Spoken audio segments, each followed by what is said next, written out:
Hey guys, welcome back. I've got Coach Michael Bann with me today. We just saw a sweet hummingbird sighting, so we're pretty riled up for this interview. But anyways, on this topic, we want to talk about resilience, and I think that a lot of people have a pretty common definition of what resilience might be, but Michael's got a really unique way of looking at it and actually building it more effectively than a lot of other folks, and I thought it'd be super interesting just to pick his brain about what that looks like. So, Michael, welcome on, and Thank I'd you. love to kind of first ask you, how do you define resilience? Um, well, I guess I would define it as just the ability to do what you want to do while minimizing adverse consequences. So you want to go through selection for SFAS or buds or whatever. It's not healthy. There's nothing good about it for your body. But how can we do this to minimize injury risk, minimize physiological damage, minimize whatever, so you have the best possible chance and highest capacity to win? Or in CrossFit, You know, are you going to do 200 pull-ups in a workout and then 3 hours later go do another event that has 100 muscle-ups? How are we going to minimize that risk of injury or any type of adverse consequences? When you talk about resilience, how much of a percentage of it is based on higher level performance and how much of it is based off of normal everyday, Joe and Sally trying to be healthy and fit? What do you mean? I'm not following the Sorry. question. So the ways that you talk about buds, for example, Navy SEAL training, getting through CrossFit 200 pull-ups, CrossFit games, what have you, that to me just screams for high level performance. Mm-hmm. How much resilience is about high level performance and how much resilience is about normal folks just living better lives? I think the better way to think about resiliency would be the more intense your activity levels, the more glaring your resiliency gaps are. Hmm. So if you have, let's just call it like a circadian biology issue, so your sleep is bad, you wake up 5 times a night, and you're only getting into bed at midnight, and you're still waking up at 4 a.m., and you're a couch potato, less likely for that to show up in life. You'll still be tired and not healthy, but very much less likely to have that show up. Whereas if we go and do something that is very intense, CrossFit, buds, SFAS, whatever, your resiliency gaps are going to be amplified exponentially. So it's important for both people, Yeah. but the level to which one may take it is going to be based on their value structure. So, I mean, some people, they want to enjoy a glass of wine and stay up till midnight, and that's a fun Friday night for them. Is that going to help them win CrossFit? Probably not. But is that going to help mom relieve or like get relief from some of the stress and like have date night with a husband? Yeah, and that's totally fine. I just want to build enough resilience so that both can do that and be very happy with their lives and not have any issues. Okay. Let's go down the performance route for a second, and certainly you pick what level performance you want to talk about. But when you're talking about a resilience gap, what does that mean? Like, what does that show up as? Yeah, well, I guess it kind of just depends on where the like how we're looking at resilience. And so the way I look at resilience is I think of three primary things, a secondary thing, and a tertiary thing. So my three primary things would be insulin sensitivity, or basically, you know, I've heard it called glucose tolerance. I just call it insulin sensitivity. So the ability to push fuel into the cell. I also look at your ability to deliver oxygen, so O2 deliverability.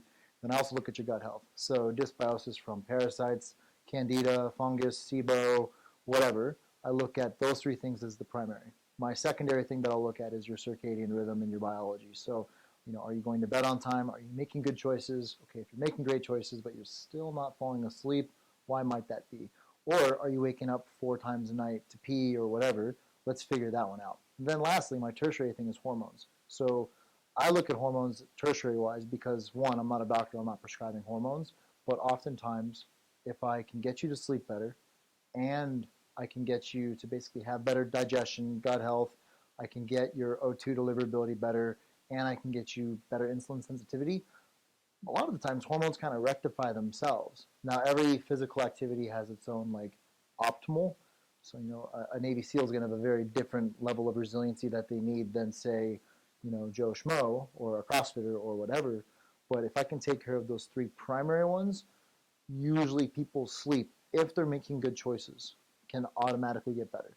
So if I get rid of your inflammation and we learn how to have good inflammation, because inflammation in and of itself is not bad. But if I can just make sure that it's not facilitating more inflammation in a positive feedback loop, I can take care of all that. Sleep will improve. And then if we have hormone issues, optimizing sleep is a massive, massive component to fixing hormones. So it sounds to me like you're saying a lot of resilience is, I don't want to say fixable, but improvable. Is that what you're saying?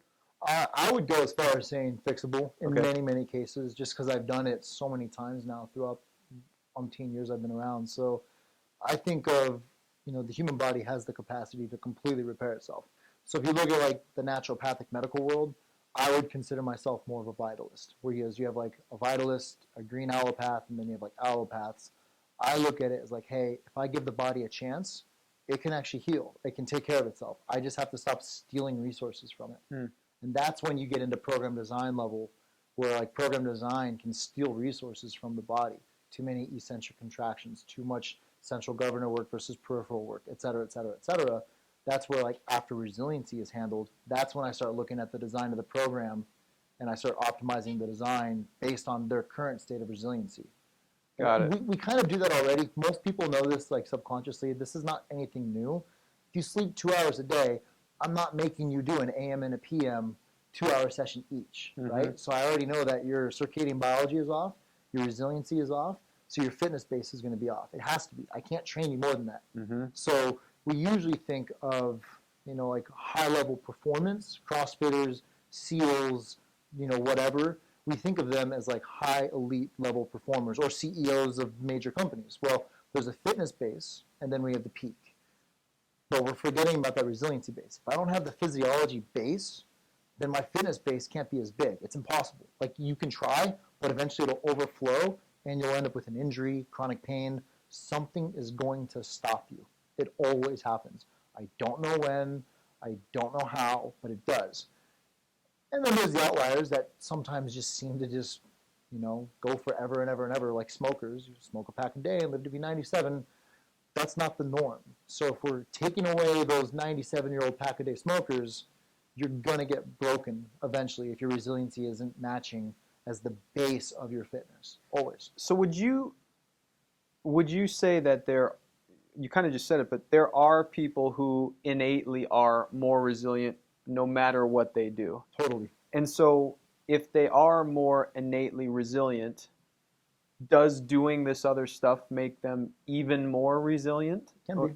Yeah, it can, but it can also make them less. So that's where you start getting into like psychoneuroimmunology and like the concept of like psychosomatic medicine and psychosomatic fitness, really, where if I start looking at your blood work and I start like noticing a ton of things like MCV is high and blah, blah, blah is low and white blood cells are low, and I can look at that and say, hey, we might have a B12 deficiency here, and your immune system's not doing all these things. Just by me saying that, I can alter their mindset. And now they become resilient because they have a more fragile mindset. Less resilient? Less resilient, okay, because I've changed their mindset towards like their own body. So you have to be very careful when you work with people, because sometimes by trying to optimize something, you've changed them into thinking that they're less resilient. So I don't usually use the term fix. I use the term like optimize. Like, hey, we're just going to make it better. It's already great. Let's just make it better. And then that way they can think of things like, yeah, I'm just getting better. I'm just getting better. I'm just getting better. It's similar to like kinesiophobia with this like modern day movement screen and pain thing, where it's like if you don't squat like this with a perfect overhead squat, you're going to have pain in your shoulder. It's not necessarily true.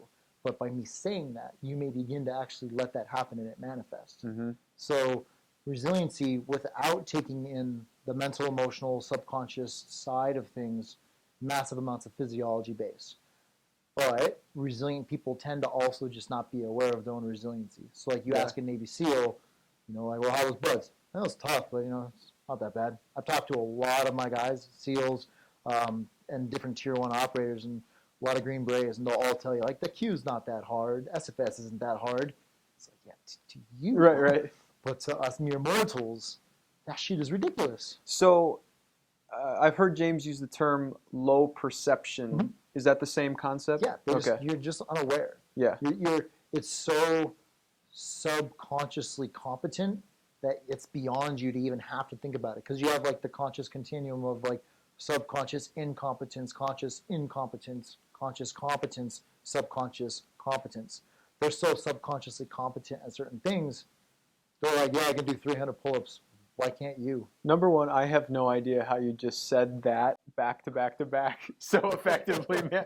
I was listening to you saying, I was like, no way he gets through this. That was well said.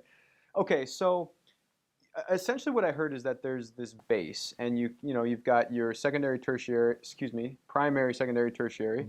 Mm-hmm.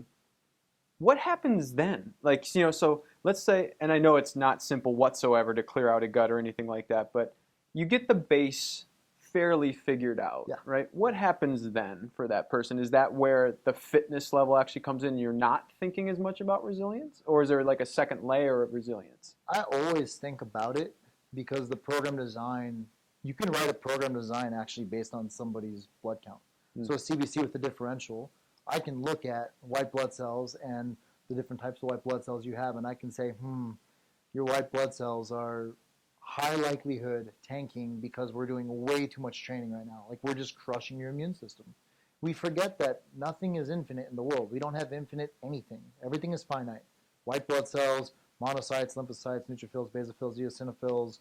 Our ATP is not infinite. So at the end of the day, if I make you work out 2-3 hours a day and you just don't have the immune system for it, eventually it's going to catch up. So I can look at a CBC and I can say, too many eccentric contractions in your program right now. We need to switch, do more concentric contractions for 4 to 6 weeks, whatever it may be, based on that person. And then we need to alter nutrition this way. Maybe take a vitamin here or there, a supplement here or there, but then give it time, and then check again, and then we can say, hey, your white blood cells are better. And I've done it numerous times with myself. After I travel, I see myself tank. I know how to alter my training, and then I bounce back. And I've done it with all of my guys that deploy. They come back. It's like, all right, we need to do this. So you can always think about resiliency. When I think of resiliency, I just think of essentially, number one, always oxygen. Like, that's my number one thing that I think about when I'm designing a program, because it should be no secret by now that to be a high-level performer in any endeavor, you need a very solid aerobic base. Something we think about is, okay, well, the aerobic base is the cardiopulmonary system, which is your heart and lungs. It's your muscle fiber type. So do you have fast twitch, slow twitch, intermediate fibers that can go back and forth based on training? And then something that some coaches don't tend to think about would be the efficiency of the mitochondria. If you have issues or like mitochondrial dysfunction, we can't use oxygen very well. So if we're inefficient at oxygen use, our aerobic system is going to be kind of dampened. But at the same time, if we can't deliver oxygen, I don't care how efficient you are. If we have some form of anemia or pseudoanemia, we're going to have an issue being aerobic.